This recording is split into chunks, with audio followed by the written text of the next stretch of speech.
Leanne, the Millwall fan, says dive. Should have been a yellow all night long. Joel, don't think anyone is bothered about it. Yeah, we're not bothered about Liverpool at all. Harry Mass has it. Barry Bannon. Harry Mass again. Is he going to get it in the mixer? He is. And it's gone to absolutely nobody.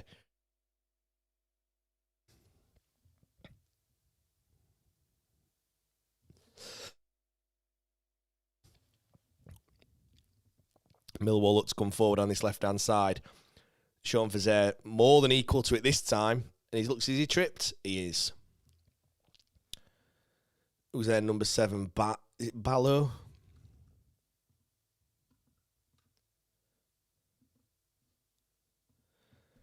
Tierno Ballo, the Austrian, is there number 7 on the left-hand side. 23-year-old.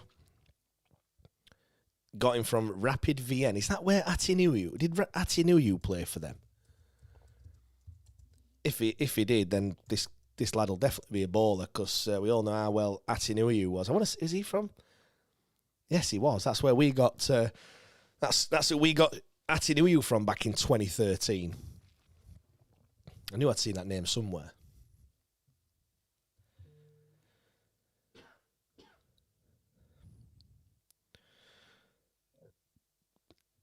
Ball's out on this near side, but McNeil's adjudged to be a little bit too aggressive in the way that he tried to win the ball back. Sorry, I'm just catching up on all the comments that you left as we look to win the ball back on that far side. Just closing down. It's definitely working tonight.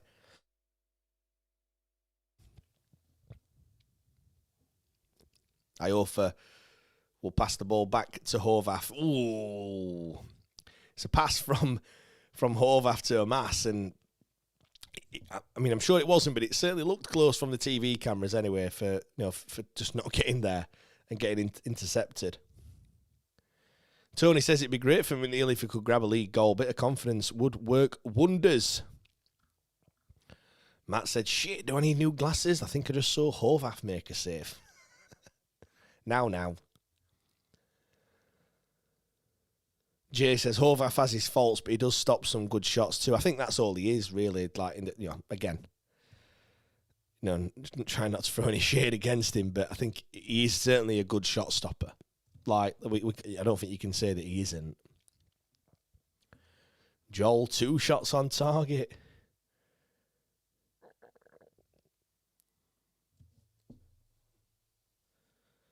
Louis says it's simple football, nothing complicated. Melissa says, do we know if EFL will let us sign anyone else yet? I think we can sign one more, but we've always known that. So I think we can sign one more. I know we're looking at. I think we've been looking at who is it now? We've been looking at a couple, haven't we? The names elude me. What more? Former Millwall player, of course. Apparently Rotherham are interested in him as well. So whether we've just turned him down or not too sure. But Duncan Watmore is one, and Nathan Redmond, I think, was the other one. But apparently he's picked up a bit of a shock in training. As Millwall come down this left-hand side, and he's got past Fazer easy this time. Leanne says, I really feel sorry for Wednesday supporters. The shit your club is going through. Look, it's we're hopefully coming out the other side, Leanne. I mean, there's a lot of pain. This season is not going to be easy. It's going to be really tough. But yeah, hopefully we're coming out the other side, and it's going to be a much better future for Sheffield Wednesday. Dill says, kind of pissed off watching this. Literally zero excuses for why we couldn't play like this on Sunday. Look, Dill, it's over now, innit? Like, I get what you're saying. Yeah, it is annoying, innit? We are showing a little bit more fight and a little bit more battle and a bit more heart this evening, which is exactly what we needed at the weekend. Cross comes in, headed forward by Millwall, but Bannon will look to clear it, and he can find Amas, who can't quite control it, and it's a throw-in about 35 yards out for Millwall. 10 minutes until half-time.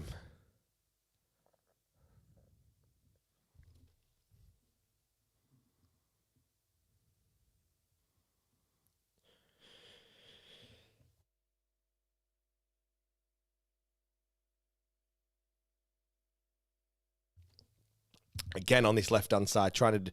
They're really targeting Sean Fazer, aren't they, really, on this left? If it's not Ballo, it's their number 20... Is it their number 24? No, it's not. Amaku. Have they switched? They're obviously their two wingers. Or maybe the formation that I'm looking at isn't quite the formation that Millwall are playing. Or are they playing both the wingers on one side? Would certainly make sense because they are getting a lot of freedom down this left-hand side, which would mean that that Amas and Ingleson on the other side aren't really having to do a great deal. But we'll see. This is showing you pictures of the Millwall bosses. You can see Gearbots Bayo in the background just putting his coat back on.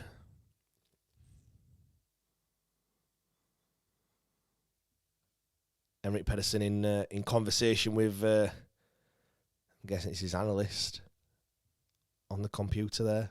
Whether he's, I don't know, playing Football Manager or maybe he's watching Celebrity MasterChef that was on at 8 o'clock.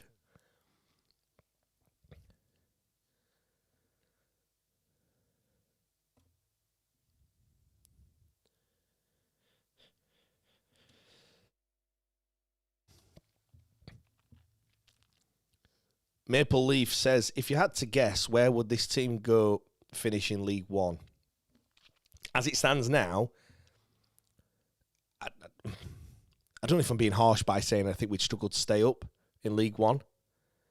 I think, playing like we're playing today, we might have a bit of a chance, but it's just about we don't create any chances. And it's very difficult to say. I think we'd struggle. We just don't have the depth. And the games come thick and fast as the ball comes in, and Iofa deals with it just.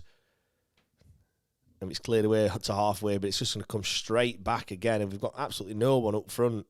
Barry Bannon was the furthest man forward at that point there. As we try and get... Jake Cooper, I think that's their captain, in it, Jake Cooper, the one that's about 8 foot tall. He swings the right foot at it and it goes high, wide and handsome. Fortunately for us, he's brought it down on his chest and he got closed down by 2 Wednesday players and just, like I said, swings a boot at it. Nothing doing for us, fortunately.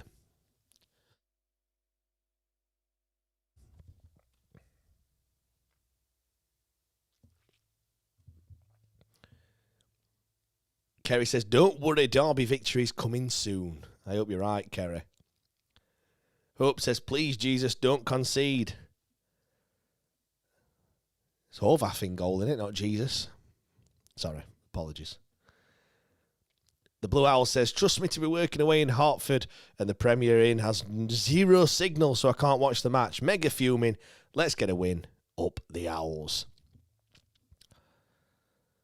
Dan says, how embarrassing is it for the Blunts with the owners inquiring about buying Sheffield Wednesday? Very embarrassing indeed, definitely.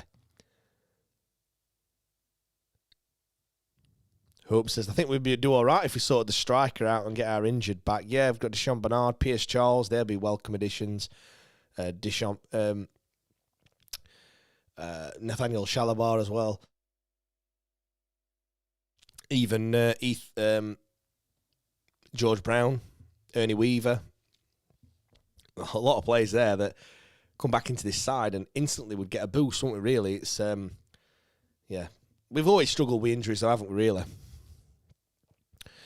Massive thanks to everyone that's joining me this evening, 5 minutes until half-time. If you're not following us already, then please do make sure you're subscribed. We have the podcast on a Sunday evening, myself and Matt talking about the weekend's games. That's going to be a foul, surely. Yeah. Is it going to be given? No, it's not. The referee's let it play on. I thought that was definitely a foul. Then his hand's all over Ingleson, and he's going to give a foul for that one. This ref is not giving a great deal, is he, at all? He's trying to let the game flow, which is fine, but it's got to be consistent, you know. Kramer had his hands all over Ingleson, and he's pulled his shirt there as well with Harry Amas, and yeah, all we ask for is consistency.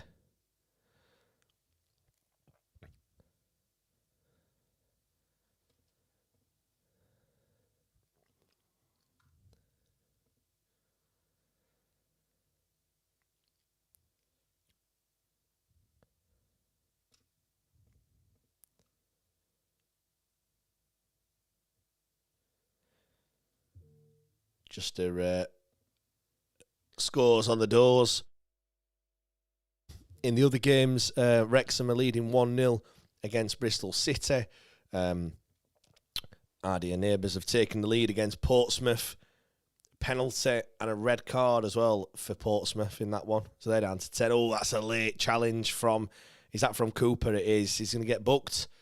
He is going to get booked. A yellow card for Liam Cooper. He was late there, to be fair. He stepped up and the other lad's just too quick for him. He's just jinked past him.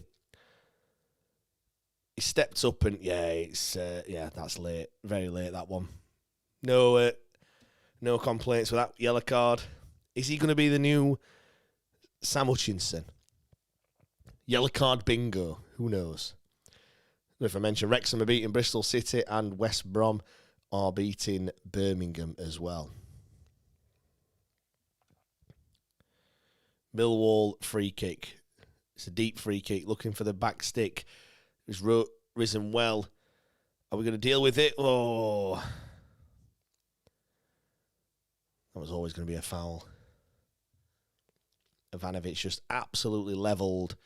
Who was it? Was it Fazer that was on the line there? Was it Iofa? I can't quite make out who it was.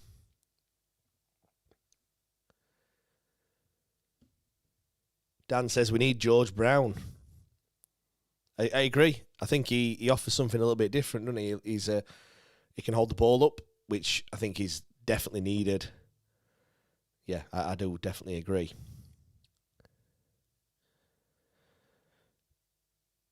Martin says we'll look a lot more solid today. Still can't make it stick in the final third, though. He's a shot from deep. Oh! How close was that? Barry Bannon's just gone, fuck it, I'm going to hit it. He's hit it from absolutely miles out. Is he on the halfway line when he hits it? No, it's not. He's just inside the halfway line, but he's hit it. It's a great strike, and the keeper just manages to get there and just palms it over the bar. It's a fantastic strike with his left foot. Curling. He sets it off outside the post. I mean, in the end, the keeper's made it look, well, I won't say easy, but he was more than equal to it in the end. But that was something from absolutely nothing there. Would have been a fantastic goal, that one.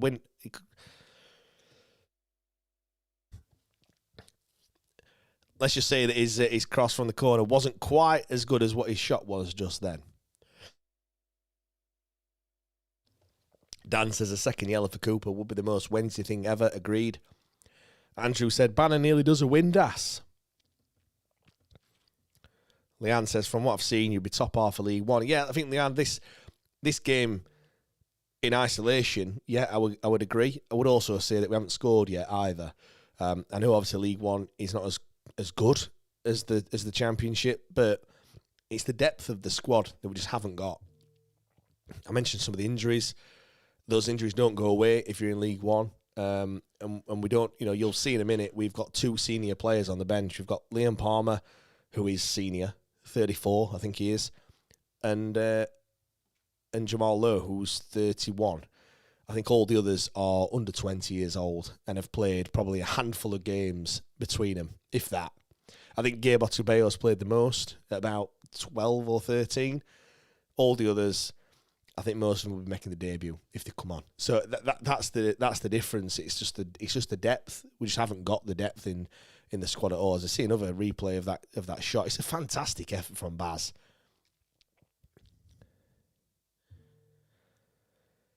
Leanne says Femi Aziz will come on in the last 20. He's been awesome this year, 5 in 7. Yeah, he's been out injured, hasn't he, for a while. I think he picked up an injury against Oxford, I want to say. I know that because I did my research when I did my preview. Oh, Domayofa's gone flying in there. He's late. Lucky for him, he's just outside the box and he's going to get a booking. That is, we've asked for a bit of aggression. But we've just, some of these challenges are just a little bit late and we're getting a little bit reckless. We've got to just calm down a little bit. That was really poor challenge. Joel, Cooper and Iofa both on the yellows is a worry, yeah. Won't surprise me if Gabe Otubeyo comes on at some point for at least one of them.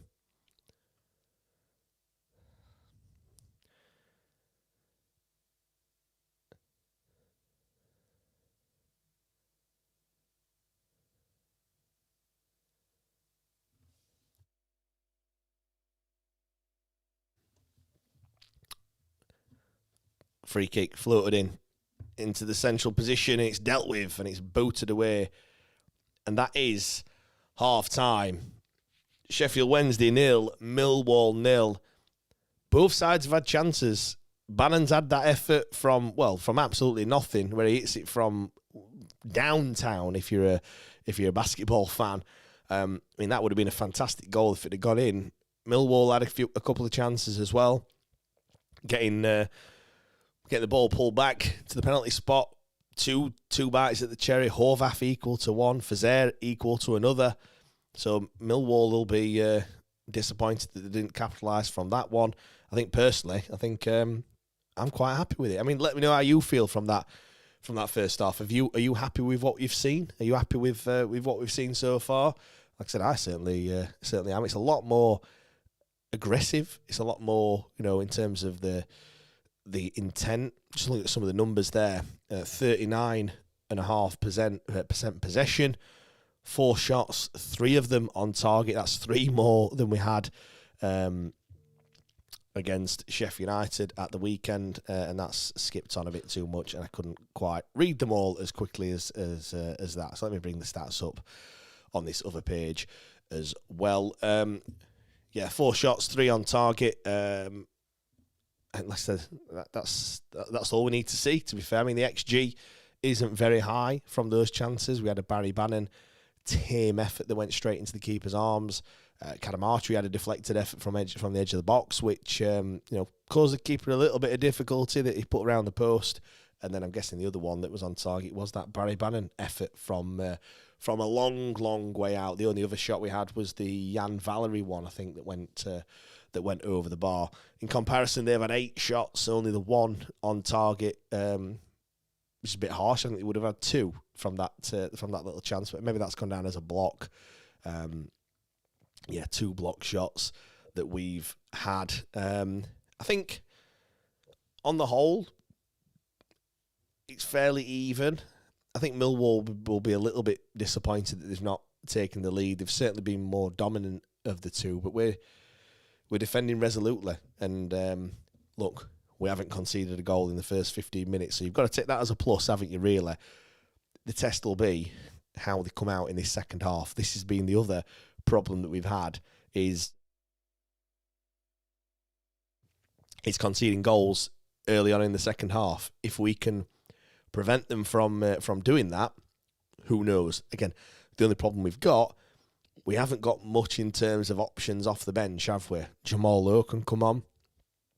Liam Palmer can come on. It would not surprise me at all if we perhaps saw Liam Palmer and maybe Gabe Otegbayo at some point, mainly just because we cannot afford to lose anyone, can we?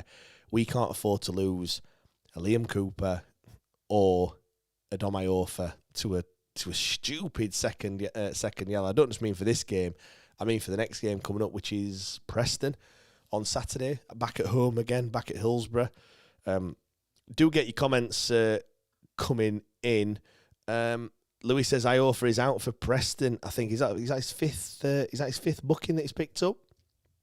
Great spot if that is. Let me have a quick look at that one. Yellow cards. Dom Iorfa has picked up 5 yellows, so I suppose it doesn't really matter then if he gets another one. Or will that mean it's 2 games suspended? Probably will, won't it, really? So, great spot for that one, Louis. Joel says, far better half. Keep it up, lads. Agreed.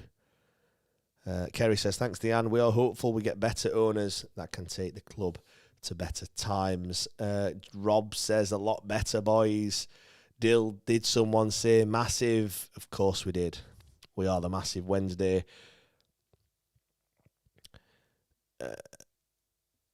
Kerry says, I believe they did, racking up people. I think so. Matt, can anyone explain how XG is worked out? It's to do with the quality of the chance and the likelihood that they're going to score. So I'm guessing it's based on where the shot is taken from. And again, so I think a penalty is a penalty is 0.8 XG. So a shot from the penalty spot, an actual penalty, not just a shot from there, is 0.8. So what they're saying is, if you take 10 penalties, 8 of them will go in. So again, it's all determined by the likelihood of someone scoring from that particular position. So it's not if the XG, but basically it's used. If you look at this game and it's 0-0 at half time, I mean, let's just use this one as an example.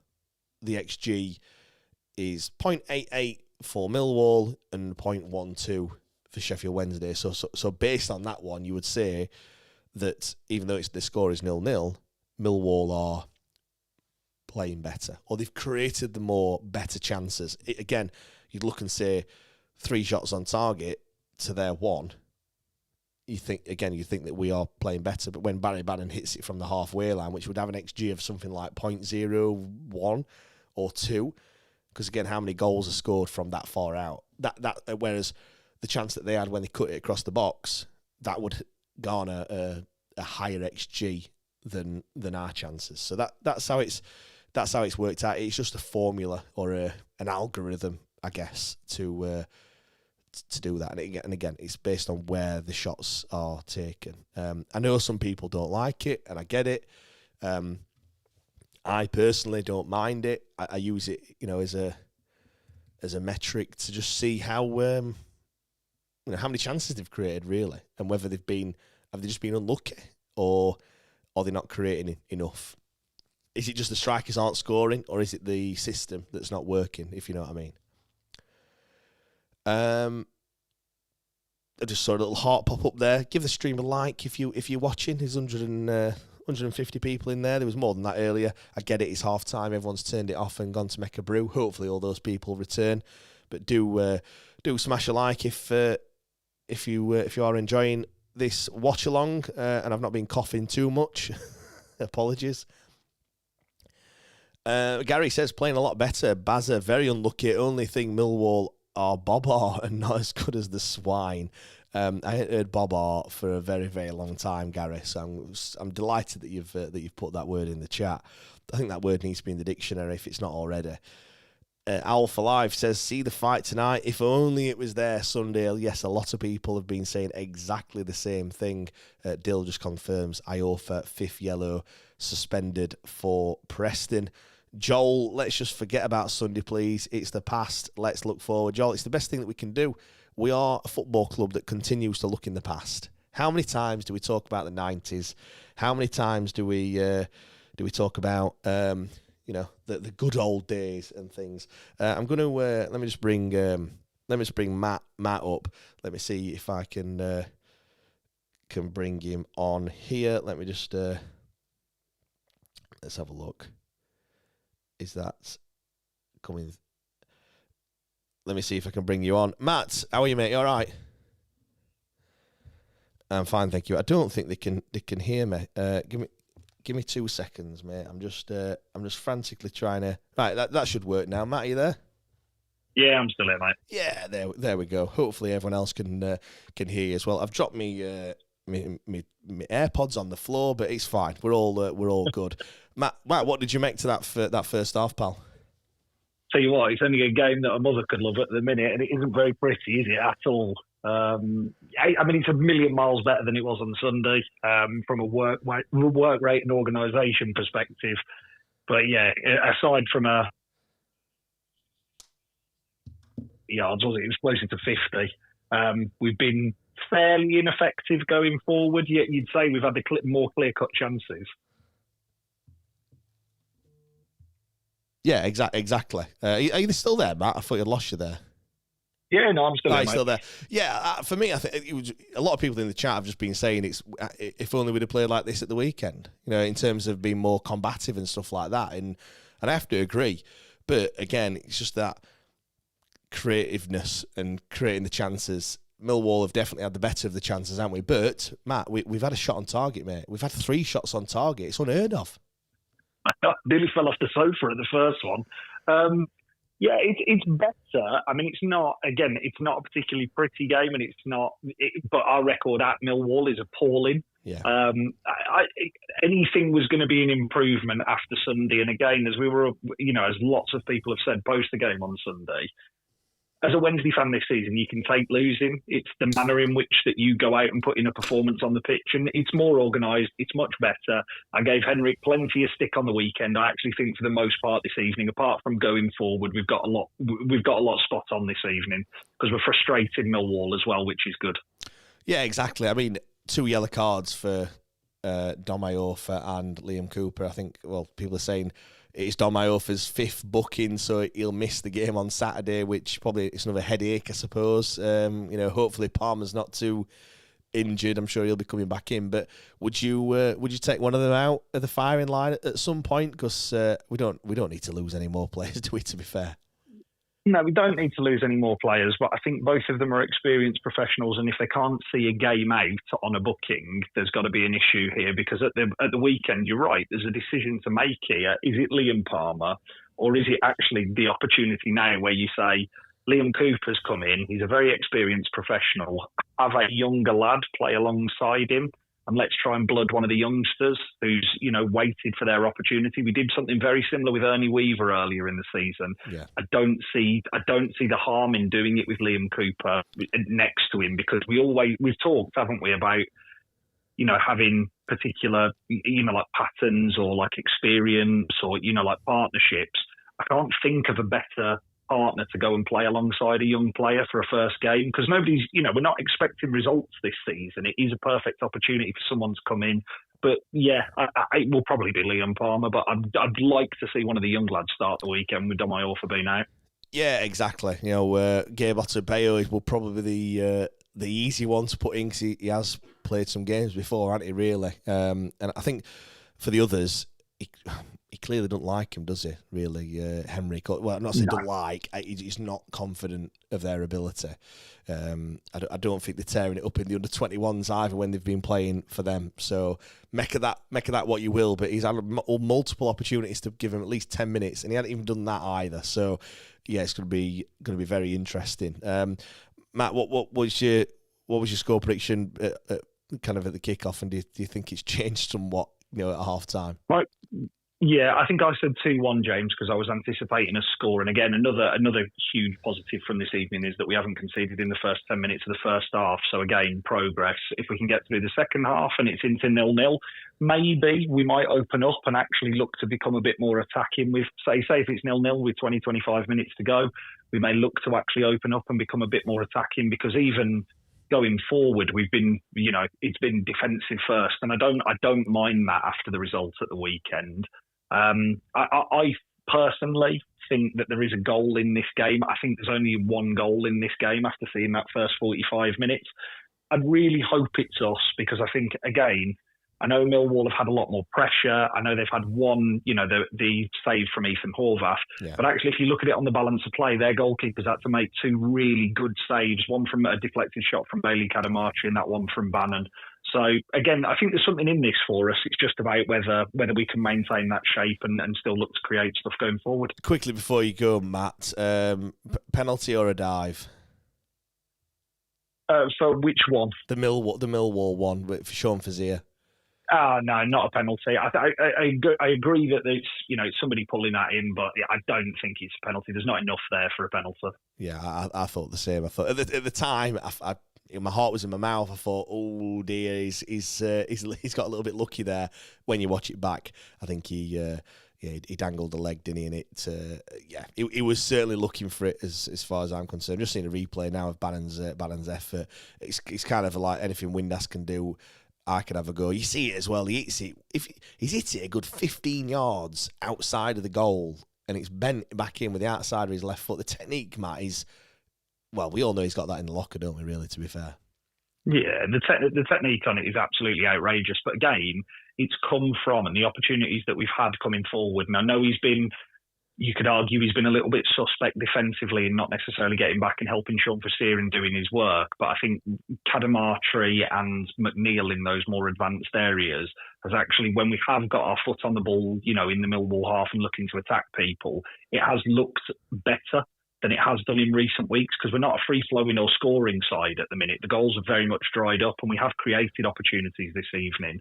So yeah, we'll see. We'll see how long he gets in the second half, because I would imagine the first sub will probably be Charlie McNeil, because Henrik has a bit of a habit of hooking him quite early if he started. So yeah, I've been impressed with him. I thought Kadamatri's worked very hard. I'd like to see him get more shots away when he gets the opportunity, but I can't criticise, because he's had one opportunity to do so and he's got shot away and forced the keeper into a save. Yeah, exactly. I know you're not there at Millwall this evening, of course, because you're talking to me now, and you wouldn't probably get any signal there. But what's Millwall like as an away day?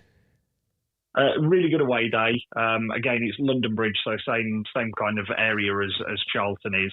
It's just it's a pain to get to. So for anybody who has gone down tonight in a freezing cold, really seriously, that deserves all the applause and accolades that they're going to get this evening. It's not an easy place to get to and get away from if you've gone all the way from Sheffield this evening. Agreed. Matt, cheers for jumping on, pal. Appreciate it, and enjoy the second half, pal. All right, fine. Take care, all. See you later, mate. There, well, that was Matt's thoughts on the first half so far. The players have just come out for the second half, so we'll be getting back to the action. I don't know if any changes have been made or not. It doesn't look like it, but I'm sure we'll get confirmation of that in a second. Joel says, please keep it tidy for the first 10 minutes of the second half. Yes, let's please not concede straight away, because that would be an absolute disaster. After all of the hard work that we've put in the first half, I've seen everyone being jumping on Wigan Owl's little quick quiz. Charlie McNeil, can you name the 10 other post-2000 players that start with Mc? I like that one. McBannon. That was a good one. Gary, it's imperative we don't concede for the first 5 minutes or so. That has to be the team talk. That was a terrible pass from Millwall there, and we've got the ball in the Millwall half. We've tried to switch it. It's a poor pass, but we've still got it, and it is eventually going to come to his left hand side with Harry Amass, who gets dispossessed. But again, we've still got possession. Jan Valery with it, and he goes back, and that's a poor pass to Liam Cooper, but he's dealt with it, and it's chipped forward, looking for Max Lowe, who's the furthest man forward at the moment. And Millwall look to switch it. It's a long, raking pass, and is Sean Fisher going to deal with it? He is. Is he going to get there again? Oh, is that a foul? It is going to be a foul. Well dealt with in the end by Sean Fisher. Joel, thanks for tonight, James. Massive respect for doing this watch along when feeling shit. You know what, Joel? I don't feel as bad as what I felt like yesterday. Look, the show must go on, of course. I am coughing a bit, but hopefully that's it's not been too disruptive. I've got my finger on the mute button to mute myself every time I cough. I need a little counter, I guess. How many times have I coughed during the first 45 minutes? But thank you for the kind comments, Joel. It doesn't go unnoticed. Dan, we just need to score the first goal and build from there. Yeah, small steps, mate, small steps. We'll take the clean sheet first and foremost. As Domayofa gets done on this far side. Oh dear, who's that that's got over? Cooper gone flying over the advertising hoardings there. Luckily, he's hard as nails. So nothing doing. P. Wednesday says, fine margins in this league. Basically, it's CAC. Not sure of the spelling of the word CAC, but I get what you're saying, pal. Horvath looking to take this goal kick. None of this tippy-tappy playing out from the back. He's gone long, as he does for 99.9% of his goal kicks that he takes.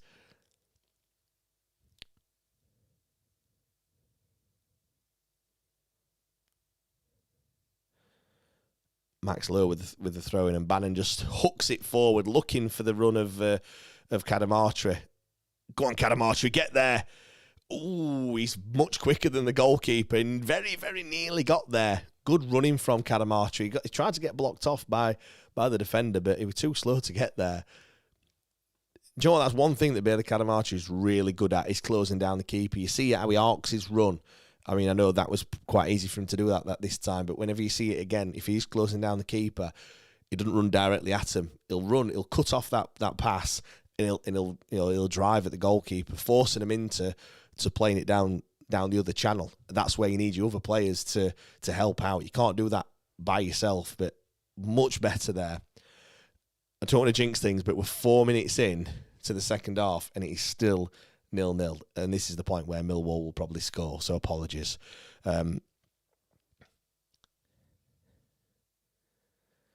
Johnny says we'd have a chance with second with last year's team. I know, yeah, this season is really, really poor, isn't it? When you look at the players that we've lost, and this is closing down again, we need to do it more as a team, though.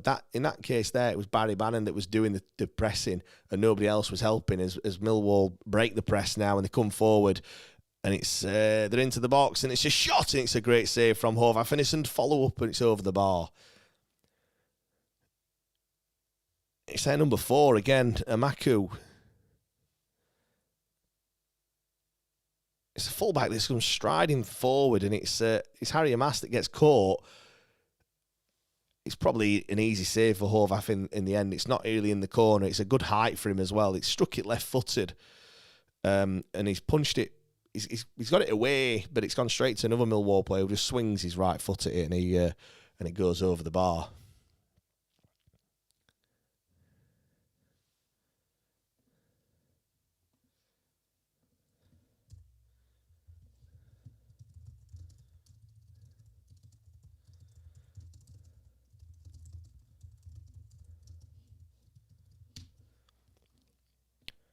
Well, we've got the ball on this near side with the throw-in. Maxlow looks to take it.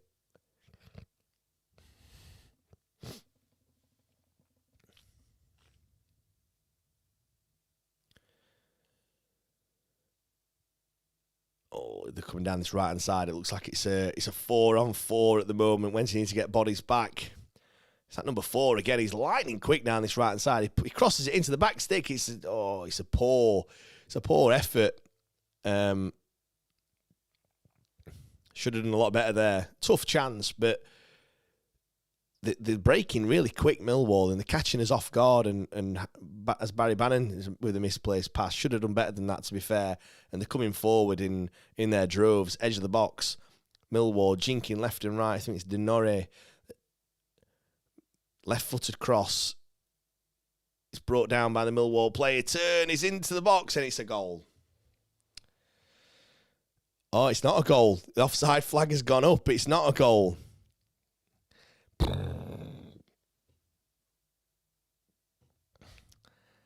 Once again, though, 6 minutes, and they've had the ball in the back of the net in this second half. Let's have a look if he was offside or not. It was very close if it is. It's crossed in. He's brought it down. He is offside. He is just. He's got in front of Cooper, and he's turned him. We're fortunate there that he is offside. It does come. It looks like he comes back onside, but when the ball is played towards him, he is in an offside position. As McNeil comes forward now on this left-hand side, he's driving into the box. He does get there, left-footed, crosses it into the back. Go shoots! Oh, off the bar. Cross comes in again. Barry Bannon hits it, and it's cleared. Cross comes in, header. What we're doing is a handball. Oh, dear. It's panic stations at the moment. I don't know why it says 1-0 over there, because it definitely isn't 1-0. Let me get that changed, because that is definitely not the score at the moment. It could have been 1-0, and it should have been 1-0, but it isn't. Oh, is it? Sorry, it was Harry Amas that was coming forward. It comes to Charlie McNeil, and he hits it straight off the bar.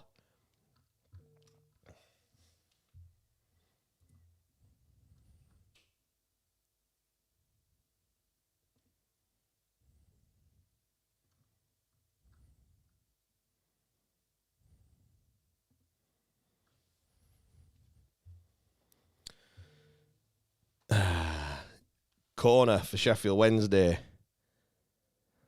We've gone from lucky at one end to unlucky at the other in a matter of absolute minutes.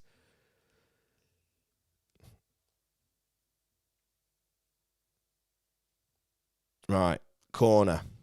It'll be Bannon to take it, as it always is. He'll be left-footed, out-swinger this time.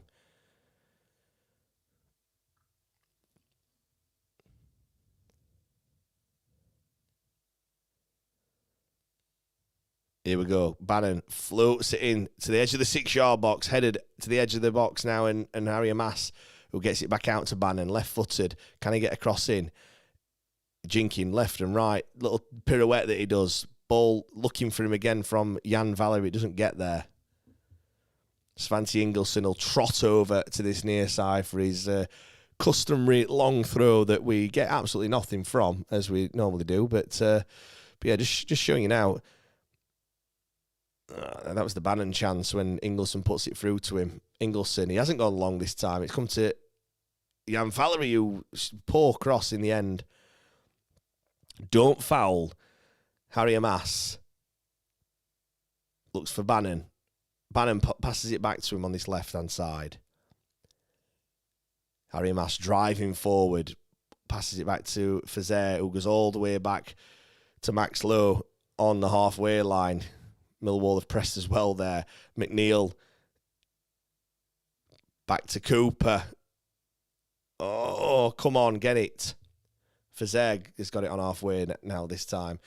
Jan Valery, it's a poor pass to Ingelsson. He can't quite get there, and it's out for a throw-in.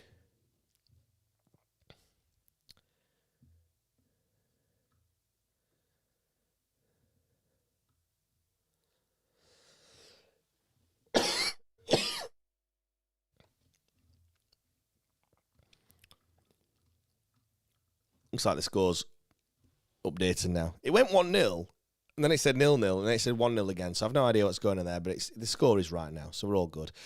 As Millwall come forward on this left-hand side. Can't quite get there. Doughty looks like he's hurt himself in the process of just trying to get that one across, but he's up and he's all right. He got slipped in on the left-hand side. Fazer just does enough. Oh, he hits the advertising hoardings. That's why he was on the floor for a little bit.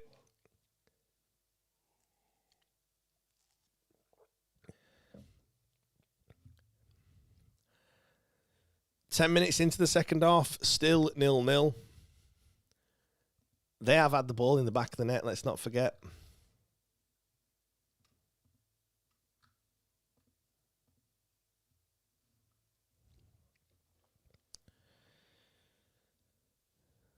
And Millwall making a change. Oh, it's Denori. He's got some blood behind his ear. Don't know where that's from.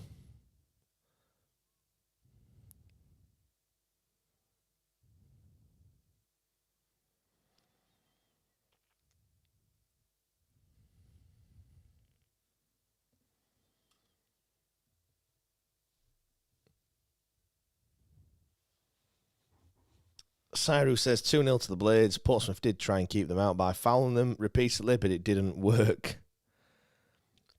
We're not bothered about them, are we? Really? Come on. We're not. I mean, if anyone's interested in the other scores in the Championship, it's the same as it was at half-time, really. West Brom 1-0 and Wrexham also 1-0. As Bannon strikes, it's deflected, and it's going to go out for another corner. How many corners is that now that we've had? It seems like 5, 6? 5 corners. I think this might be our 6th corner that we've had. I mean, Bannon feels confident. He's had a few attempts, hasn't he? And he will take this corner from the right-hand side, left-footed in-swinger this time. Can he find the head of Iofa, Cooper? One of those two will do nicely. Into the 6-yard box. It is Cooper that gets his head on it. No, it's not. It was McNeil. Apologies, and it's over the bar. Look, progress. It's progress. I think a lot of people heading into this game, we already saw it in the pre-match score predictions. A lot of people saying that Millwall would win tonight. A lot of people 3-4-0, some sort of hammering. Look, it's not the end of the game yet. There's still half an hour. There's still a lot of football to play. However, it's been a lot better. It's been much better performance from Sheffield Wednesday from the weekend.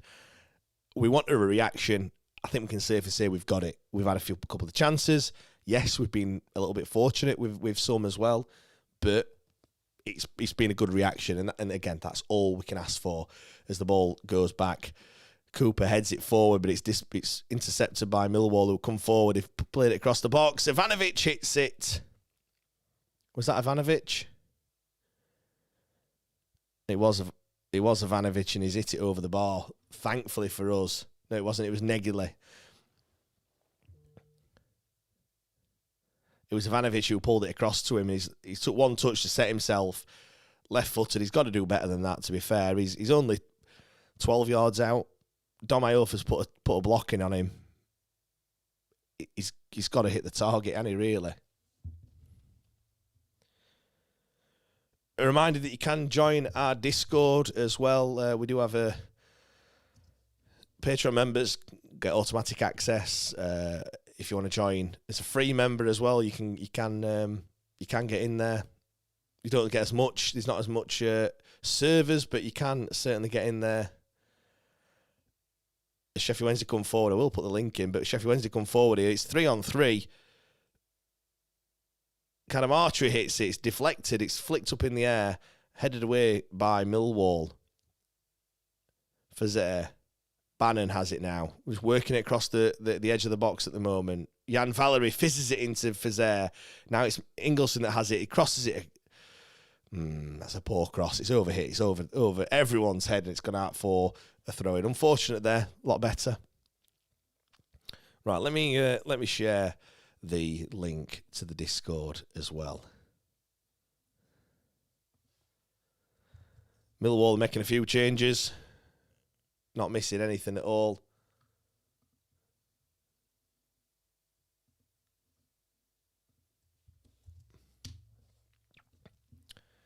Femi Aziz comes on.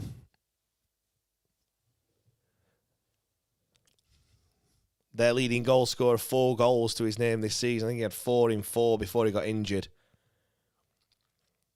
So he's coming back from injury. He'll be playing the last half an hour.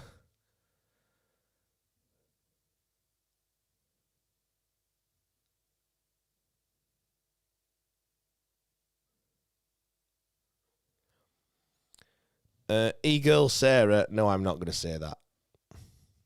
You've not caught me out. I read them before I actually say them out loud. Bannon has it now. He's coming forward. He's got 2 players to look for, but he cuts back. Harry Amass back to Bannon. Bannon looking to play Harry Amass down the side, but he's not quite got there. Ingelsson, just keep your hands off him. Lowe then comes over his left-hand side, and Millwall work it away quite well, actually, in the end. And the ball's pinged forward. Dom Iofa deals with it, and it's back to Sean Fazer. Dan says they need to set their number 4 off. I agree. He's causing us loads of trouble. And he's probably been their best player, if I'm being honest.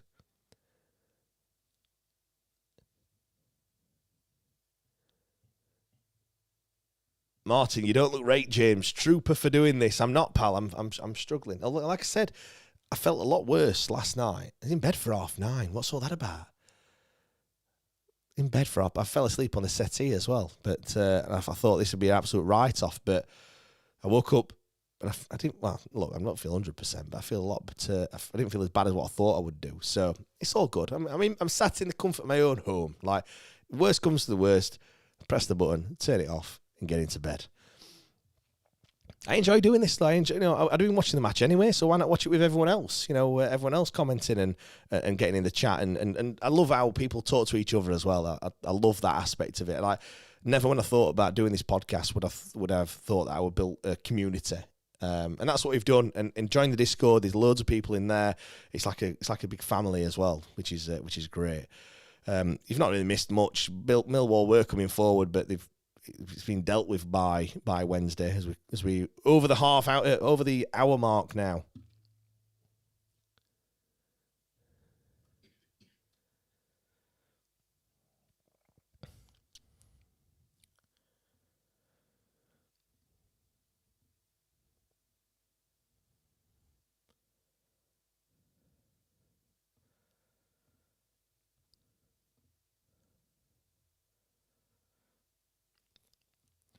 as the chants of Mill ring out of the Den. Nearly called it the New Den. It is, of course, called the Den now.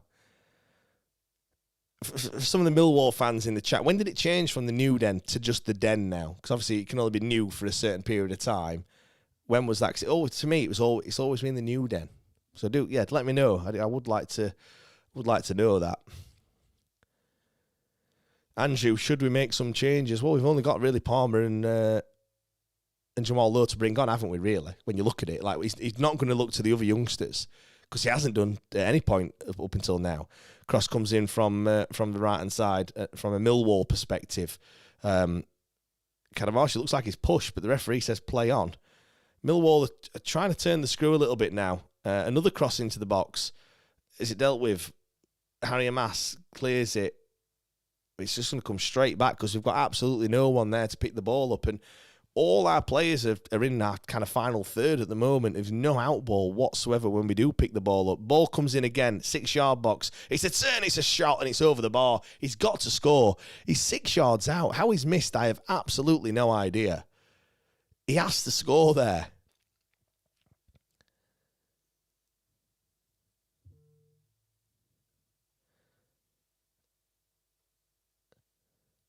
Yeah, I mean, just seeing a replay there. It's a good little turn. Oh, I mean, Iofa's absolutely flattened him after as well. Should have scored. I mean, you've got to give Iofa a bit of credit. He put him off, didn't he? Wicken says, tell you getting popular, James. The bots are out. Yeah, I saw that. I mean, first thing I did was check, see if it was a goal. And, of course, it wasn't. Yeah, I've dealt with that one. It's fine. Dan says the newish Den or the nearly new Den. I mean, when was it built? It's a ball down the left-hand side. Millwall cross it back and it's dealt with again. It is an onslaught by Millwall at the moment. We need to get the foot on the ball. We're under the cosh at the moment. On this right-hand side, it's still not dealt with. It's another cross in the box, and this time it's Max Lowe just boots it out for a corner to Millwall. The Den was built in 1993, it was. So it's not new anymore, is it, at all? I don't mind it as a stadium. It looks all right. It looks like one that you'd build on that football chairman game. Doesn't it, really, if anyone's played on that one? Corner comes in. Back stick, it's headed forward, and it's headed again, and it's saved this time by Horvath. It's fairly easy save to make, but Millwall are coming forwards. It's the pressure is coming from Millwall, and fair play to him because I think they'll probably be disappointed with that first half, but they're certainly trying to, turn the screw a little bit, and we've got, I mean, we are equal to it because the score is 0-0, but it's yeah. We need to get a foot on the ball and just calm it down a little bit. And that looks like what Bannon's trying to do. But it's a good ball forward for Ingleson, who strides forward. He's only got one other man to find, and it's barely kind of archery. And it's just end-to-end now at the moment as Damayofa comes over and just puts the ball out of play on the halfway line for a Millwall throw. Dan says need to change something before they score. Horvath needs to go down with an injury. Dan, I hate that, but I do agree. I don't know what they changed, though. I think we need to be a bit braver and try and leave a man forward. But when you're under the cosh, the natural reaction is to defend in it more.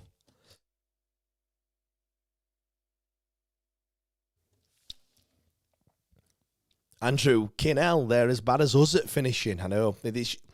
They've had a few chances, haven't they, where they've got to hit the target. But this is where you've got to capitalise on that bit of luck. You need a bit of luck in football, and at the moment, we're having it in that, Millwall can't finish the dinner at the moment. Millwall look like they're going to be making another change. This is the difference as well. Millwall are changing it, and I think I have to say, since they brought that lad on, Aziz, is it? I know they made another change at the same time, and since then they have it's been all Millwall. We've hardly touched the ball in the last kind of 5 or 10 minutes. Another ball into the box. This time it's dealt with by Max Lowe, heads it away, but it's Come on, Wednesday. Still Millwall come with it. It's another cross into the box, another header. This time it's Liam Cooper that heads it away, and Bannon tries to poke it forward. But it's Millwall are just coming forward. We can't put more than 2 passes together at the moment. Another cross into the box. This time it's the back stick, and it's out for a corner. It's relentless pressure from Millwall at the moment, and I can't see us getting out of this at the moment. We aren't conceding a goal. I mean, we're doing all right. We're dealing with it, but sooner than later, there is going to be one that gets through. They've already had the ball in the back of the net once. They should have had the ball in the back of the net in the first half as well.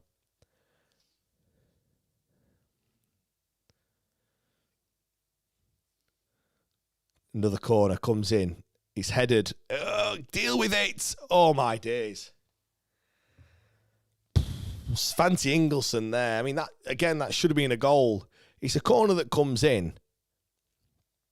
Just watching it again now. It's on the penalty spot. It's a header towards goal, and it's a shot from inside the 6-yard box. And Svante Ingleson is just absolutely... I don't think he knows much about it, really. He's just right place at the right time. And it's hit him on almost his hip and just deflected wide of the goal. And again, I've said it is coming. A Millwall goal is coming. I hope I'm wrong. Jay says Hamas needs to up his game, tracking back, or it's going to cost us. Yeah, he's much more of an attacking player, isn't he, Harry Hamas? Martin, what's happened to Rio Shipston? Yeah. Corner comes in deep. We haven't dealt with it. He's headed off the line again.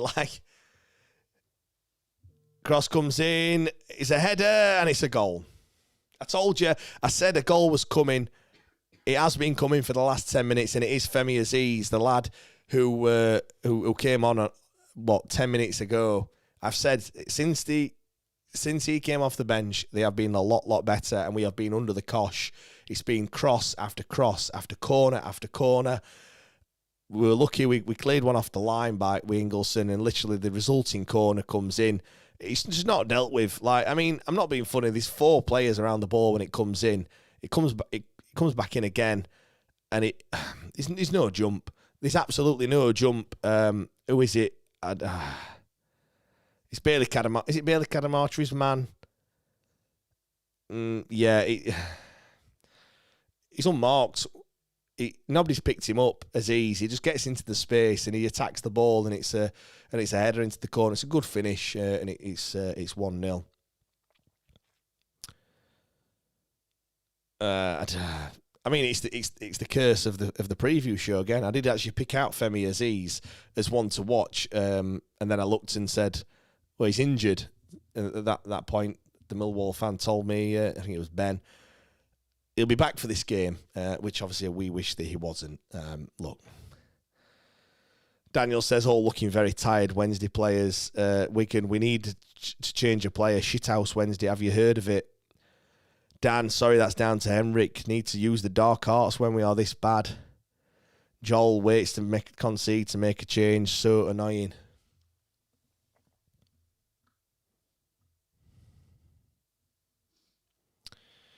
Yeah, look, it was coming, weren't it? You can't say it wasn't coming. We were under the cosh for the last, I want to say 10 minutes. It was ever since they made the changes.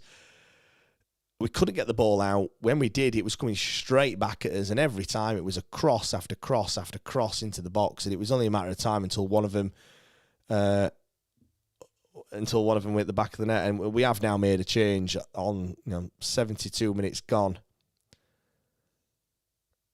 It's Ingleson that comes off and he's replaced by Jamal Lowe. And they're coming forward again, Millwall on this left-hand side. Cuts inside. He's unchallenged. It's a shot and it's blocked. It's only coming as far as the edge of the box, but we will get it away this time. Jan Valery, can he do something? And he'll do it. He'll get it out to Fazer, but it's a bit too far for him, and Bannon will pick it up, and he will now get it to Fazer on the right-hand side. He's just running into a blind alley here. He's got 2 men on him. Can he do anything? He can't even win a throw-in. And Millwall will come away with it, and they just pass it around us. And, Millwall will come forward now.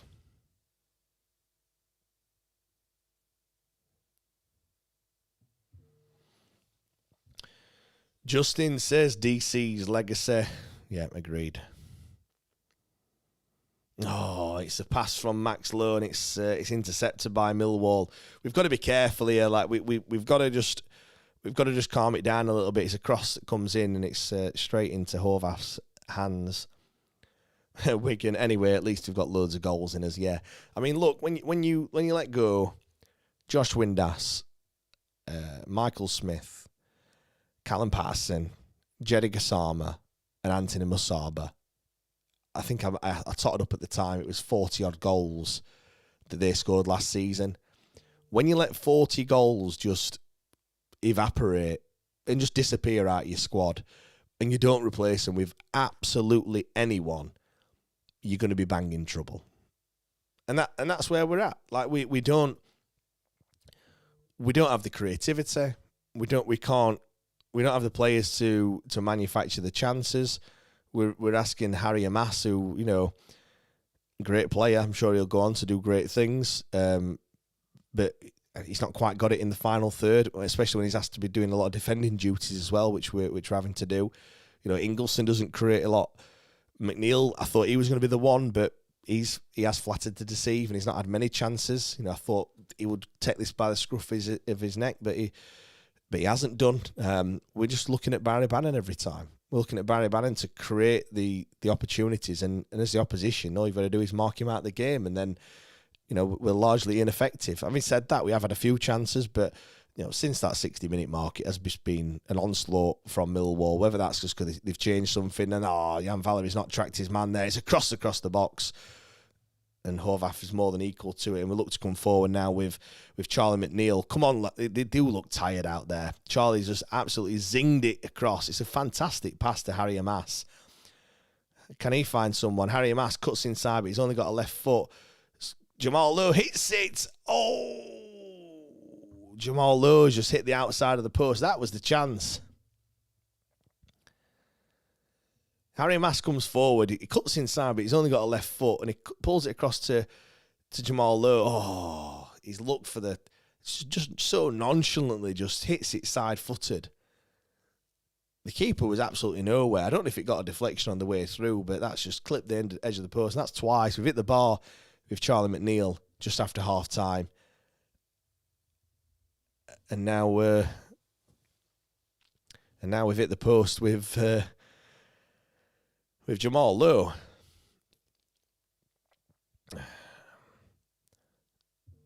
Jamal Lowe comes forward, and it's Harry Amas. We're getting a little bit more of the ball now, but it's taken us to go 1-0 down for us to do that. Whether or not Millwall have just tried to sit in a little bit, and they've had 10 minutes of pressure. Whether they've just, you know, they can't keep that up for the final 20 or so. I'm not too sure, but we are coming into it. Maybe it's the change that we've made that we perhaps should have made a little bit earlier. Not too sure. Joel says, EFL are a joke. We are competitive for 65 minutes and then we're knackered. It's a joke. We can't sign a few more players. Look, we've only got one man to blame. I don't think it's the EFL's problem. They've got rules, and the rules are there. We just didn't adhere to them, did we? Yeah, and we all know that why that one was. It's a cross into the box. I didn't know whether Kadamachi were going to get there before the keeper. He doesn't, and the keeper does have it in his hands. But, 15, 16 minutes left in this one to get something out of it. Cyru says the problem with Bannon is he goes MIA when he's not carrying the rest of the team. Look, we do look to him, don't we, for everything. Let's be honest. And it's, is it fair? Not too sure. Rich, the irony is we're not far off. Imagine a bit more quality. I totally agree. You look at the starting lineup, and I said it, I've said it all season. It's not too bad when you look at it on paper. It's just the depth. They've made changes which have effectively changed the game. We can't do that. As I said, that looks like Palmer is going to be coming on. Cross comes in, headed away, edge of the box. Barry Bannon tries to do something. Can we get it away? We can't get it away. It's on this right-hand side in absolute acres of space. Oh, it's another good job Millwall can't finish, because they have had so many chances and they've just failing to hit the target. Ivanovic with another one that goes sailing over the bar. I don't know if you see there, Harry Mass has just totally given up there. He was never going to get there, but it was his man who was just in absolute acres of space. I don't know whether Harry Mass has been told to push forward a little bit, but Palmer is going to come on. And it's Liam Cooper, who was on a yellow card, obviously making his full debut. He's going to make way for Liam Palmer.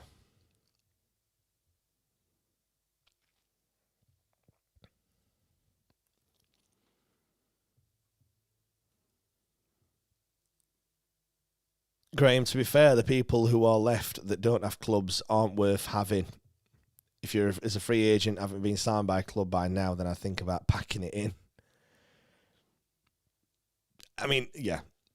There's a reason, isn't there, why these players are still available. They're either asking for too much money, or they're not good enough. It is the top and bottom of it, really. So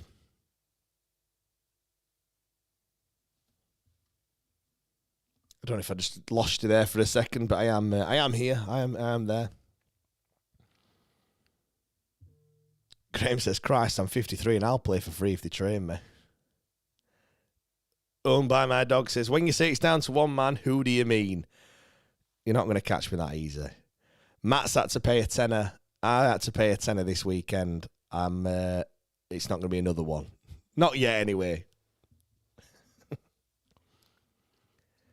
For those wondering, if I say our previous owner's name, we've been donating £10 to Shay's Triathlon, his fundraising for Bluebell Wood, which has been, I think he's raised how much has he raised now? It's a great number that he's raised.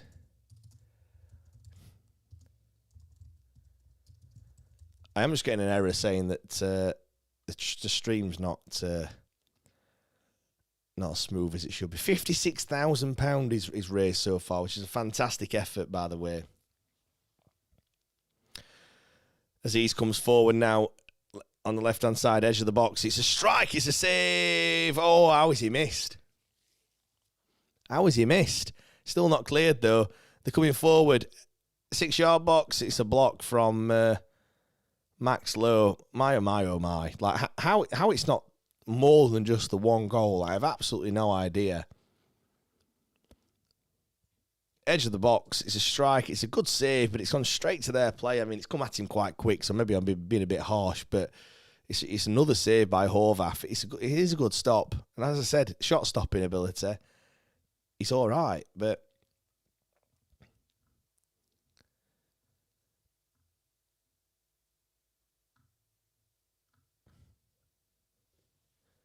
they've had 6 shots on target in this second half, to our none, which just shows you the difference. Corner comes in, it's headed away at the front post. Bannon will try and hook it forward, and it's played forward. It's looking for... Is it looking for Harry Amass? It's a good effort. I think it's Charlie McNeil who we're looking for. It's a good effort, but do you know what it's doing, mate? Charlie McNeil's 17, Harry Amass is 12. At quick glance, they both look at, they've both got that bit of a skin fade going off, and 17 and 12 looks the same. So I've not quite. Are they wearing different boots? Yeah, Harry Amass has got some white or silver boots on.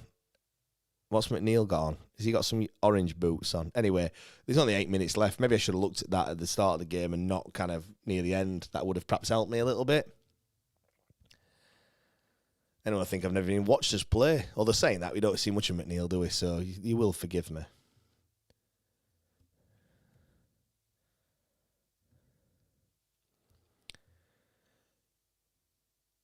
Rich says, random one, but we should play Ingleson up front. You got there in the end, Rich. Were you spelling? I did think this. He can actually head the ball. And I'm thinking, Svante Ingleson with Bailey Cadamartri playing off him, for the flick-ons and stuff. Bannon, it's on this right-hand side, in for Sean Fazer. Can he get a cross in? He's cut inside. He's been brought down, but he's soft, and he's not going to get anything from that. And that's a stupid free kick to give away. Bailey Cadamarchi just been a bit too aggressive in trying to win the ball back, and that's just going to relieve the pressure from Millwall. And yeah, he's just ran into his man. Silly, really. Justin says, I wonder if the Cupid stunt is watching from Thailand. I like that. I wouldn't have read it out if otherwise. Jay says, not random. Rich, I've said the same about Ingleson. I don't think he'll score many goals, but I think he'll be a handful. He's closing down and things, and it's kind of the Callum Patterson effect, isn't it? Really. Graham, I wonder if they're tempted to convince Gerald Sabon to play as an amateur. Oh, what do you mean when he was there at the weekend?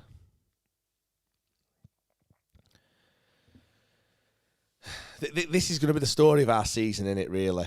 You know, this will be 11 games now without a win. You know, even if we get a goal back, that stat will still remain. It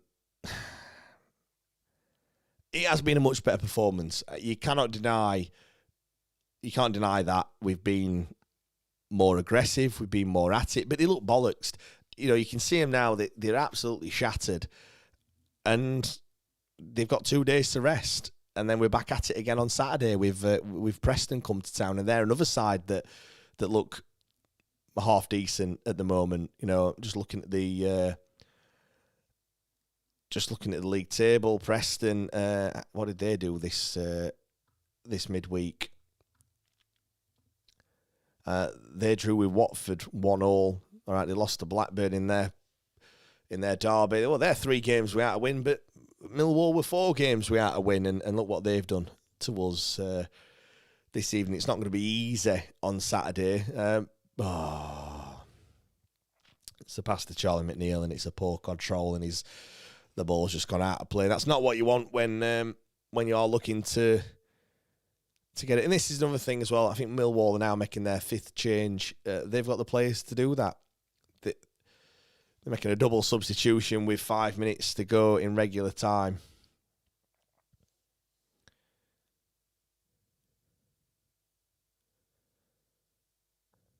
They're going to be bringing on Macaulay Langstaff, the non-league goal-scoring wizard. Hasn't quite worked for him since he's made that step up. Obviously, he was in League 2 with Notts County. He's jumped up two leagues to the Championship. Like I said, not really worked for him, but he's going to come on. And Kelly's going to come on for Millwall as well. Joel says, bring on May, fresh start, hopefully. Dan, why take the kids if we won't play them? Yeah. I think it's probably just a case of they're not quite good enough as we come forward. Here's Bailey Cadamarchi, gets himself into the box. He's brought down. Is that a penalty? How is that not a penalty? And he's given a foul. I'm sorry. That was an absolute stonewall penalty. I cannot believe how that's not being given. The ref has absolutely bottled it there. I'm sorry, but he has. And he's just booked Bannon for dissent. I'm sorry. This is. I mean, on first viewing, that is sorry. It's not Cadamarchi. It's McNeil. And McNeil. I don't know how that's not going to be given. It's not a stonewall as when I first watched it. But let me know in the comments, what did you think? Should we have been given a penalty there?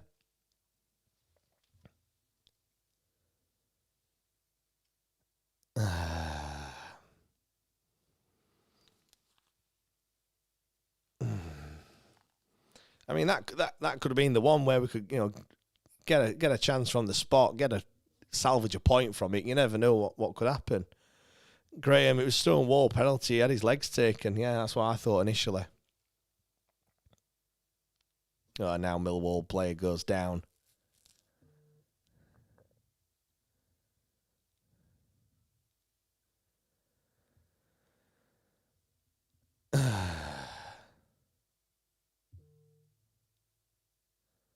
Does look like we are going to be making a sub.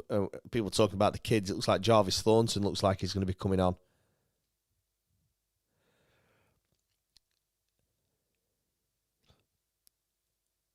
Everyone in the Discord saying that was a pen on McNeil. Peckamal says pen. Matt said that's a penalty. Yeah, I agree. I don't know what Bannon's saying, but he's saying something to the fourth official.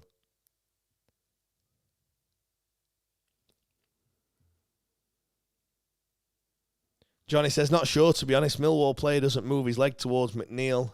I think we're just going to be seeing it again. Oh, no, we're just going to see for some reason, I'm going to see a replay of Barry Bannon's effort in the first half. I don't know why we need to see that, but I mean, it was a good effort, but it didn't go in, did it? I'd rather see the penalty, or the not penalty, as we later found out.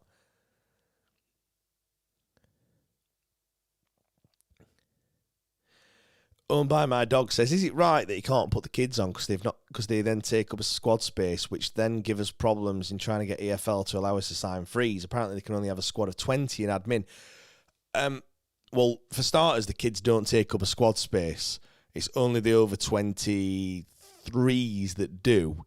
So my understanding is that's not correct. Again, I'm not the EFL, so I don't know, but yeah, over 23s and loan players. So that means that Harry Mass, even though he's under 23, he would count, but everyone else wouldn't. So the likes of Pierce Charles, Bailey Cadamartre, who else we got that's that age that's playing at the moment? There's not many, is there really? But yeah, Bailey. Yeah, did I say Bailey Cadamartre? But yeah, those players won't count in the squad. You know, Jarvis Thornton, who's just come on, he doesn't count in the squad either. So that is my understanding of things. Johnny says, I think he means when they are considered a senior player if they play so many games. Yeah, I did see that actually, to be fair. I'm not too sure. I don't know is the honest answer.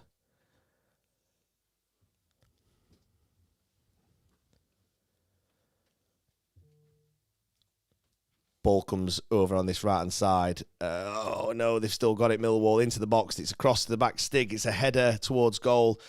Domayofa deals with it. It's only as far as halfway. It's smashed in. And it's blocked. And it's a foul on the Wednesday player. And it's going to be a free kick as Palmer comes steaming in. Dan says, roll on the 5th of December. Yes, mate. I mean, even then, we are still in for a long old season because then it's not what's going to change, other than the name above the pub. You know, it's going to have someone else's name. Someone else is going to be the owner, but we've got to strap ourselves in. To be fair, fucking refs that could be the difference in staying home. Yeah, if only it was the refs that were the problem. We'll come forward. Can we salvage something from this game? Can we have a goal for those travelling fans to celebrate this evening? Ball to Jarvis Thornton. I mean, I wouldn't mind seeing the kids a little bit more. You know, Thornton looked half decent when he played against Leeds. He looks all right now, to be fair. He looks confident on the ball. He's going to be a throw-in for Wednesday on this right-hand side.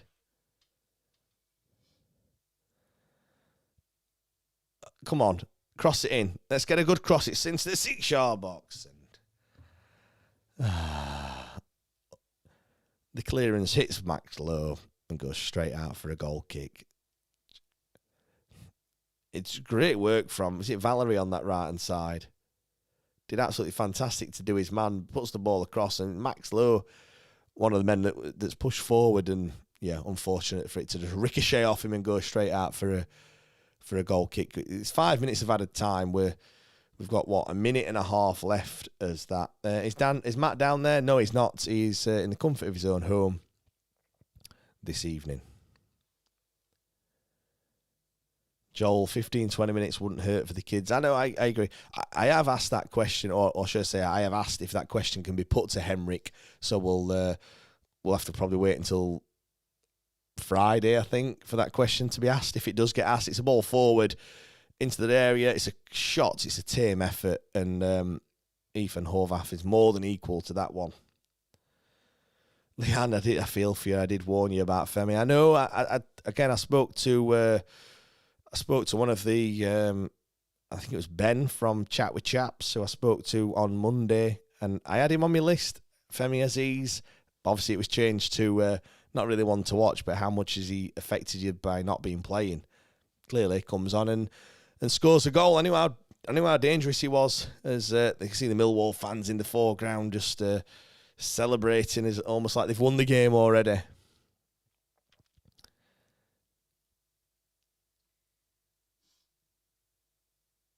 Ah, dear.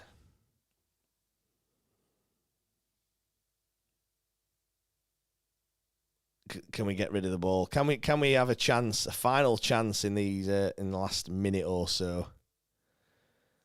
10 seconds or so left as Millwall come down this right-hand side. They go down. It's a free kick, and that's probably going to be the final moment of the game.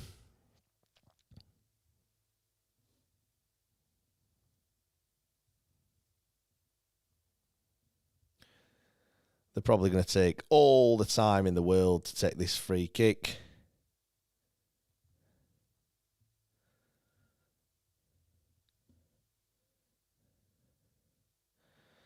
And they're going to go into the corner, unsurprisingly, to run the clock down.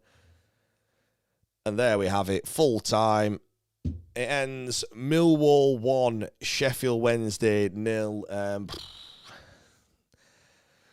Graham, another defeat. Yes, it is another defeat. That makes it 11 games now without a win. The last time, and the only time that we have won this season, you have to go all the way back to the 20th of September, when we made that long goal trip down to Portsmouth, that 2-0 win. Since then, it has been 4 draws and 7 defeats in the last 11 games. It is going to be a long, long old season. Strap yourself in, folks. It's not going to be. It is going to be a bumpy ride, as quite a few people have been saying. Roll on the 5th of December. Obviously, the 5th of December, when we find out Millwall just playing a bit of a light show for the win. I'm glad they've done that when they've won a game. It would be a bit tin pot if they did that if they hadn't won. But I'm all for it. You know, celebrate your win.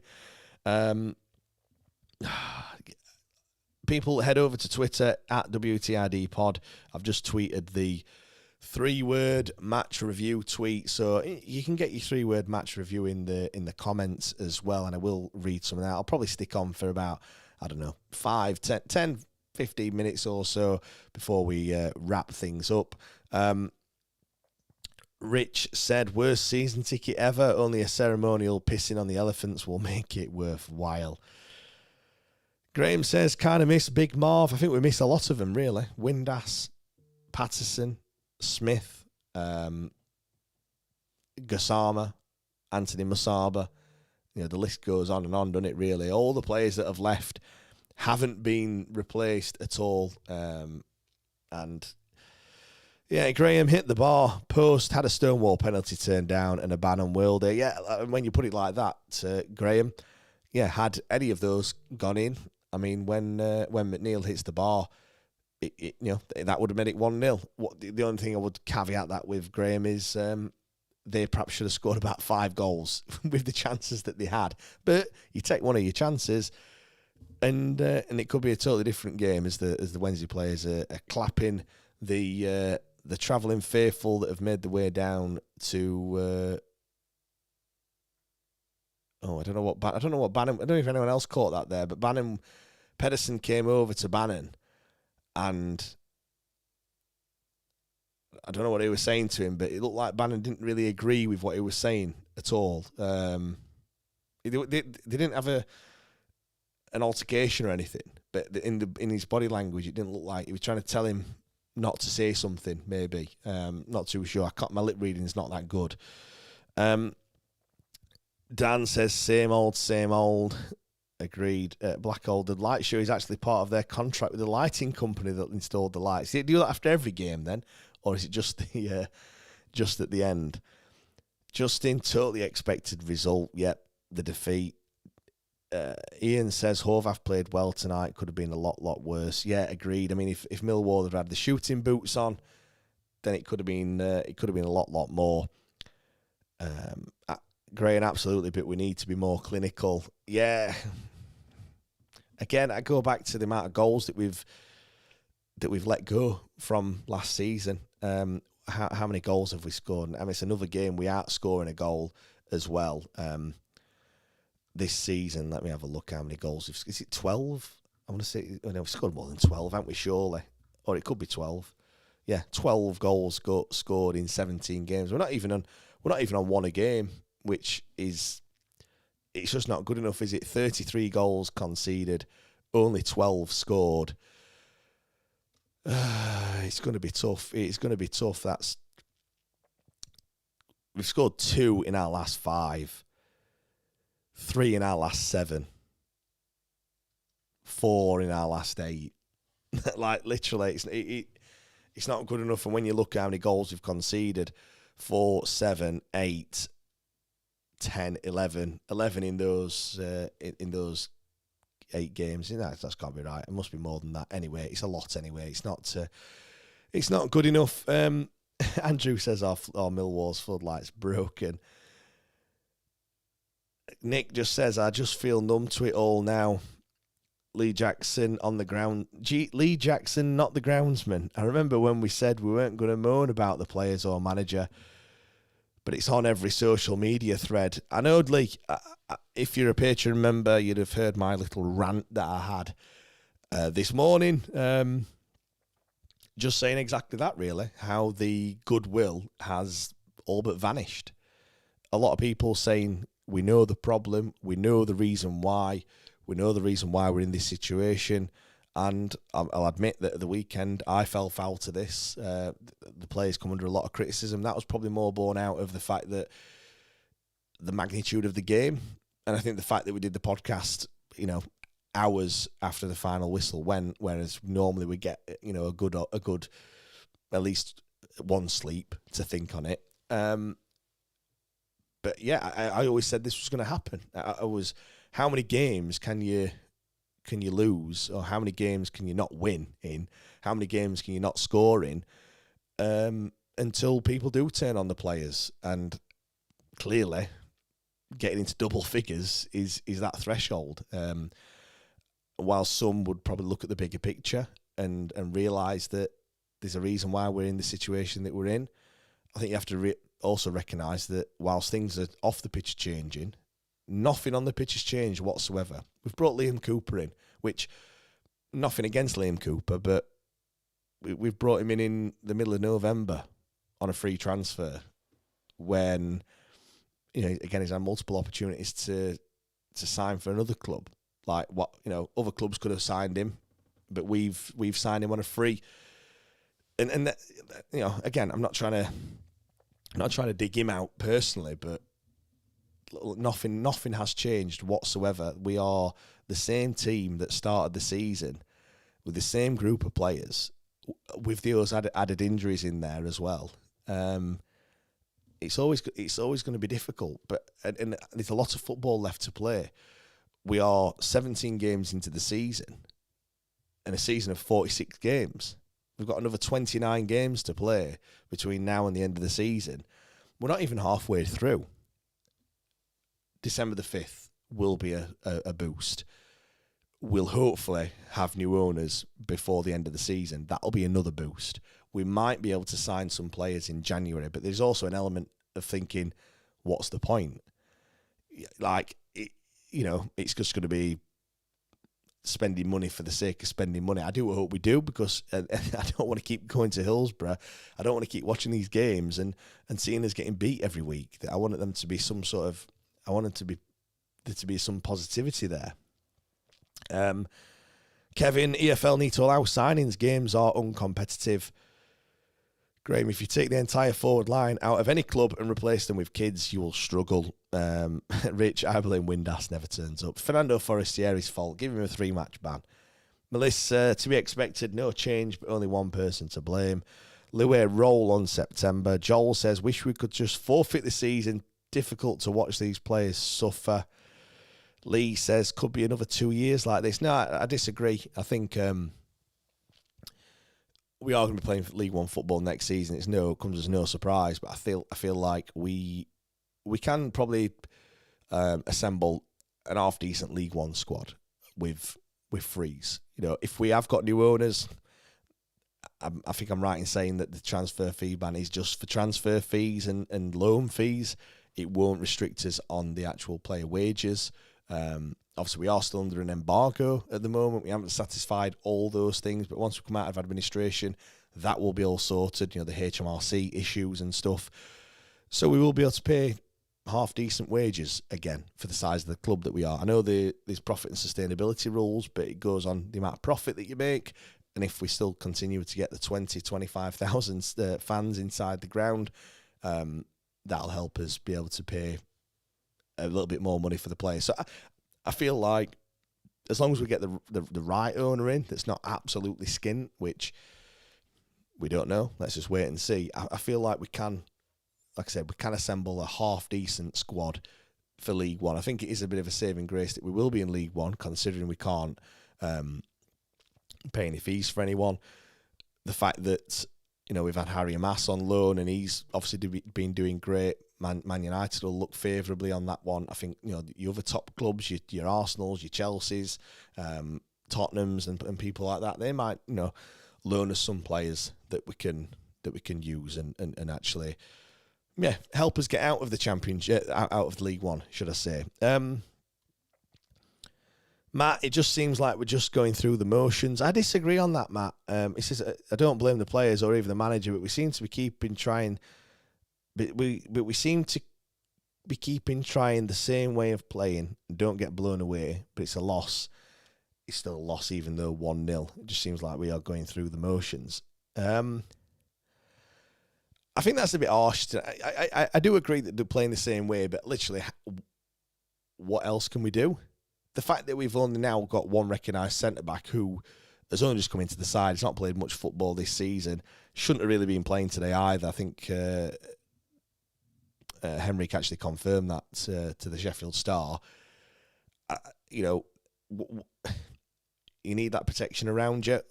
Yes, could we go to a back four? I know we kind of briefly spoke about this at the weekend, myself and Matt. He's got both hands tied behind his back. I don't really know what he can change. We've literally got, today we had two senior players on the bench in Palmer and Jamal Lowe. Jamal Lowe were poor at the weekend. Liam Palmer equally didn't have a great game. Like, I really don't know what he's, I think even Harry Potter would struggle. do you know what I mean? Louis says, I hope we can sign players in January and have a plan for next season. Lee says, I didn't realise that will change things. Craig, the EFL have stuffed the players and the fans. He broke the rules, but we did not gain an advantage. Yeah, they're just the rules, unfortunately. Obviously, the reason why you have the transfer embargoes are there to stop clubs exploiting the rules. The problem that you have is if a team genuinely has no money, like we don't have, you get hit by the same sanctions, which all that means is you're just going to keep racking up all the embargoes that we've been racking up. If, for example, not paying the players' wages, if you had an agreement with the players and you said, all right, we're not going to pay you this month or next month, we'll pay you 3 months' money, in 3 months' time, that could mean that you could spend more money on transfers, or you could say we're just going to pay you a lump sum at the end of the season. The problem with that is, well, they're the rules. You can't do that. So that would be an advantage to a team that did have money, but obviously to a team that hasn't got any money, all you do is just keep racking up these embargoes, and yeah, we're just, I don't want to say unlucky because we know the reason why, but it's just one of those things, unfortunately. Dicko, bonkers how I'm seeing people turn on the manager on X. We've got no players. Nick, I do feel when the good times come back, which they will, it'll feel so good, and we'll look back at this with a smile. The only problem is when you're in it, Nick, it feels like it's never going to end. I mean, look, we are near the end. New owner's going to come in. the embargo is going to be lifted. There is going to be goodwill around the place. Let's just, fingers crossed that, we can absolutely do that. Louis, we just have to accept short-term pain for long-term gain. Justin's Louis Nuttall spot on. He also goes on to say, I hope we can sign players in January and sign players for next season. Gary, my fear is we don't hit the 30 million price tag for the club and end up with a 15-point deduction for next season. I'm sure Chris Wickfield did say that we have already had bids over the 30 million threshold. I think I'm right in saying that was said to Rob Staten at the weekend. I hope we're right in that, because a 15-point deduction next year, it just seems pointless. Like, why would someone buy the club? You'd just rather not buy it, wouldn't you? Like, why, if you're only going to pay 20 million, for example, why would you buy us if that means that the club that you now own are now going to be on minus 15 and potentially staring League Two football in the face? It just doesn't make any sense at all. So let's read some of the 3-word match reviews out before we wrap things up and get some well-needed sleep. Feels like my voice is going as well, to be fair. Rob says, please be May. Mark says, no bloody penalty. Neil's gone with better than Sunday. Forza defeat, but better. I have to agree with that one. Rob says, stretch over Horvath. I think that's a bit harsh, really. Horvath made a multitude of saves, and if it wasn't for him, just like at the weekend, it could have been a lot more than the one goal that the Millwall eventually scored. Aylesbury says, could have scored. Kieran, just no luck. Wes wants us to play 4-4-2. Jambo, I nearly said his name there. Our previous owner to blame. James Revell's gone with Cadamartri, Bannon, McNeil. Not sure what's that in reference to. Des simply cannot compete. Adam, no bench support. Stephen said, look to Penn. I have to agree with that one. And Returning Warrior says, same old shit. I think that's a bit harsh. I don't think it was that bad. It was a lot better performance than on Saturday. We wanted a reaction. We got that. It wasn't the hammering that we expected. Look, we had chances. Jamal Lowe hits the post late on. McNeil hit the bar when it could have been 1-0 to us. Yes, we had some luck. They had a goal that was offside. They had chances to score more than the one goal that they did. Look, it is what it is. It's going to be a very, very long and tough season. I'm going to wrap things up there. Massive thanks to everyone that's joined me this evening. Hopefully I'll be back tomorrow as well. Tomorrow, nearly the same time, 8 o'clock, the debate show. If you have enjoyed this, do join us tomorrow. We'll have all your thoughts on how the game has gone, how the game went at the weekend. Anything else you want to talk about? The potential merger with Sheffield United that will never, ever happen. Mike Ashley's £20 million bid. Whatever you want to talk about, do join us tomorrow from 8 o'clock. We'll have about 90 minutes of it's called the debate show, but it's more like therapy in it really this season. It has been therapy for quite some time. It never changed into the transfer rumour mill in the summer. It's just been 1.5 hours of therapy all the way through.